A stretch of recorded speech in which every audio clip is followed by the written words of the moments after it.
ஒன்றுமே இல்லை. நமக்கு வந்து டிஜிட்டலைசேஷனுங்கிறது ஒரு பெரிய வித்தை கிடையாது. அதையுமே 2000 வருஷத்துக்கு முன்னாடி திருக்குறளில் சொல்லி கொடுத்தாங்க.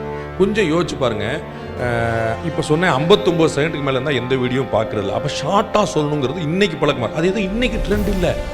7 வார்த்தையில் ஒரு குறளை சொல்லிட்டு போயிட்டான். என்னைக்கு 2000 வருஷம் முன்னாடி 7 வார்த்தையில் ஒன்லி 7 வேர்ட்ஸ் இன்னைக்கும் சொல்லி போயிட்டான். அப்போ நம்ம யோசிச்சு பாருங்க. வள்ளுவருக்கு பிறகு 2100 வருஷம் ஆகிப்போச்சு. வள்ளுவருக்கு பிறகு 1000 புலவர்கள் வந்துட்டாங்க, 1000 படைப்புகள் வந்துட்டாங்க. ஆனால் ஏன் வள்ளுவம் வந்து அசைக்க முடியாதோ அழிக்க முடியாத இருக்குன்னு அந்த சிம்பிளிசிட்டி தான். நம்ப மாட்டீங்க, ஒரு வகுப்பு கூட போகாத, எந்த ஸ்கூலுக்கு போகாத, டீ கடையில் உட்கார்ந்துருக்கக்கூடிய சாதாரண மனுஷன் கூட ஒரு குறள் சொல்லிடுவோம். தமிழ்நாட்டில் குறள் சொல்லாத ஒரு தமிழனை பார்க்க முடியாது.